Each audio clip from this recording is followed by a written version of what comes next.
ফিলিস্তিনে ইসরায়েলি গণহত্যা বন্ধ এবং ফিলিস্তিনিদের অধিকার রক্ষায় রাজধানীতে প্রতিবাদ সমাবেশ ও মিছিলের আয়োজন করে বিএনপি। এই মিছিল ও সমাবেশের খোঁজখবর রাখছিলেন আমাদের সহকর্মী নিয়াজ মোর্শেদ। স্টুডিওতে আমার সাথে যুক্ত হয়েছেন তিনি। আমি নিয়াজের সাথে যুক্ত হচ্ছি। নিয়াজ, কেমন আছেন? ভালো আছি, আপনি ভালো আছেন? এই তো আলহামদুলিল্লাহ। নিয়াজ, সারাদিনই তো আসলে মিছিল ও সমাবেশে আপনি সংবাদ সংগ্রহ করেছেন আসলে, তো সেখানকার সার্বিক চিত্র কেমন ছিল যদি তুলে ধরতেন আমাদের দর্শকের সামনে? ধন্যবাদ আপনাকে। আজকে বিএনপির আসলে পূর্ব ঘোষিত একটা সংহতি র্যালি হওয়ার কথা ছিল এবং সেটি কিন্তু তারা আজকে বাস্তবায়ন করছে। এবং আমরা যেটা দেখেছি বিকেল থেকে, ঠিক বিকেল 4টা নাগাদ আসলে নয়াপল্টনের কেন্দ্রীয় কার্যালয়ের সামনে থেকে র্যালিটি হওয়ার কথা থাকলো, কিন্তু এটি কিন্তু আপনার প্রায় দুপুর থেকে কিন্তু আসলে সাধারণ যারা জনগণ রয়েছে, শুধুমাত্র বিএনপির নেতাকর্মী তারা না, অনেক ধর্মপ্রাণ মুসল্লিরাও কিন্তু এখানে এসে উপস্থিত হয়েছেন, এই র্যালিতে অংশগ্রহণ করেছেন। এবং আমরা তাদের সাথে কথা বলে যেটা জেনেছি, তারা আসলে সংহতি জানাতেই আসছেন। তারা বলছেন যে প্রতিবাদটা আসলে হোক, তারা হয়তো বা বাংলাদেশের পক্ষ থেকে যে প্রতিবাদটা জানানো হচ্ছে সেই প্রতিবাদটা আসলে কতটুকু কার্যকর ভূমিকা রাখবে সেটা আসলে তারা জানা না। তবে তারা নিজেদের বিবেকবোধের যে জায়গাটা আছে সেই জায়গা থেকে তারা বলছেন যে আসলে অন্ততপক্ষে প্রতিবাদটা জানাতে আমরা উপস্থিত থাকি। সেই বিভিন্ন দেশ থেকে যে রকম আর কি একটা প্রচার আর কি বিভিন্ন দেশে আজকে কিন্তু আপনার হলো সারা বিশ্বেই কিন্তু আপনার এই প্রতিবাদটা কিন্তু আসলে আপনার সারা বিশ্বে যত মুসলমান কান্ট্রি রয়েছে, এছাড়া যারা রয়েছে মুসলমান ছাড়াও আসলে বিশ্ব মানবতার যে জায়গাটা, সেই জায়গাটা কিন্তু আসলে সবাই একমত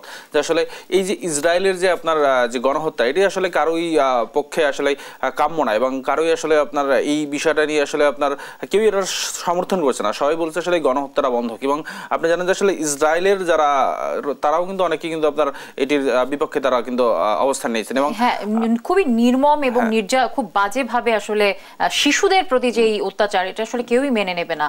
সেই দিক থেকে আসলে সব দেশকে আসলে সোচ্চার হওয়া উচিত। আজকে কিন্তু একটা জিনিস আসলে এই র্যালিতে কিন্তু একটা জিনিস স্থান পেয়েছে, সেটা হলো আপনার একটি কিন্তু প্রতীকী আসলে শিশুর লাশ নিয়ে কিন্তু আসলে বিএনপির যারা নেতাকর্মী তারা কিন্তু র্যালিতে অংশগ্রহণ করেছেন। এবং সেই জায়গা থেকে কিন্তু আসলে আমরা দেখেছি আসলে র্যালিতে অনেক জনসমাগম হয়েছে এবং সেক্ষেত্রে আসলে সবারই আসলে দলমত নির্বিশেষে সবাই আসলে এই র্যালিতে আসলে অংশগ্রহণ করছেন। আপনি বলছিলেন যে নেতাকর্মীরা ছিলেন এবং সাধারণ জনগণের পাশাপাশি নেতাকর্মীরাও ছিলেন, তো আসলে কারা কারা ছিলেন নেতাকর্মীরা এবং তাদের বক্তব্য কি ছিল যদি আপনি তুলে ধরতেন? ধন্যবাদ। বিএনপির যারা স্থায়ী কমিটির সদস্য তারা আসলে প্রায় 4-5 জন স্থায়ী কমিটির সদস্য এখানে উপস্থিত ছিলেন এবং তারা যেটি বলছেন এই গণহত্যা বন্ধে আসলে তারা একমত। এবং তারা যেটা আসলে জানাতে চেয়েছেন যে এই জাতিসংঘকে এই ব্যাপারে আসলে খুব একটা গুরুত্বপূর্ণ পদক্ষেপ নিতে হবে এবং খুব শীঘ্রই যেন এই পদক্ষেপটা নেওয়া হয়। এবং তারা কিন্তু বিএনপির যে স্থায়ী কমিটির সদস্য মির্জা আব্বাস কিন্তু বলছেন যে যদি আপনার এই গণহত্যা আসলে এইভাবে বন্ধ না হয়, সেক্ষেত্রে আসলে মুসলমান যেসব কান্ট্রি রয়েছে তারাও কিন্তু আসলে হুমকির মুখে রয়েছে। এবং তারা এক ধরনের এই ইসরায়েলের শুধুমাত্র ফিলিস্তিন টার্গেট না, তারা বিভিন্ন ধরনের আপনার যত মুসলমান রয়েছে তাদের উপরও আসলে এই ধরনের হুমকি আসতে পারে।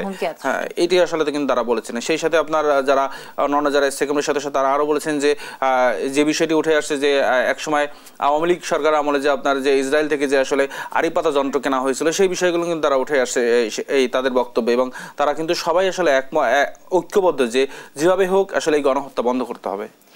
এই মিছিল বা এই গণহত্যার যে এই ধরনের সংবাদ করা হচ্ছে বা আমরা প্রচার করছি, এর ফলে আসলে কি ধরনের প্রভাব পড়ছে বিভিন্ন দেশে আপনার কি মনে হয়? একটা বিষয় হলো আপনার প্রতিবাদটা যেটা বলছে আর কি, সাধারণ জনগণ বলছে যে প্রতিবাদটা আসলে করা উচিত এবং সমস্ত বিশ্বেই যেহেতু প্রতিবাদটা করছে, আমরাও আসলে আমাদের জায়গা থেকে বাংলাদেশের জায়গা থেকে কিন্তু দলমত নির্বিশেষে সবাই কিন্তু একমত। তারা কিন্তু আসলে এই প্রতিবাদের জায়গাতে কিন্তু আসছে। আজকে যেটি হয়েছে, আজকে আমরা যেটা দেখেছি বিএনপির মধ্যে একটা বড় একটা রাজনৈতিক দল, সেই রাজনৈতিক দলে কোনো রাজনৈতিক স্লোগান নেই, তাদের পক্ষের কোনো স্লোগান নেই, শুধুমাত্র ফিলিস্তিন নিয়ে তারা কথা বলছে। এবং ফিলিস্তিনের স্লোগানটি যে ফ্রি প্যালেস্টাইন বা আপনার ফিলিস্তিনকে মুক্ত করো, এরকম আসলে আপনার স্লোগানই কিন্তু আসলে তারা দিয়েছে। এবং তাদের আসলে সবার একটাই জায়গা আসলে এই গণহত্যাটা বন্ধ করতে হবে। এবং আমাদের প্রত্যাশা থাকবে আসলে এই গণহত্যাটা আসলে বন্ধ হোক। দিন শেষে আসলে সবাই আসলে শান্তি কামনা করি। ধন্যবাদ আপনাকে।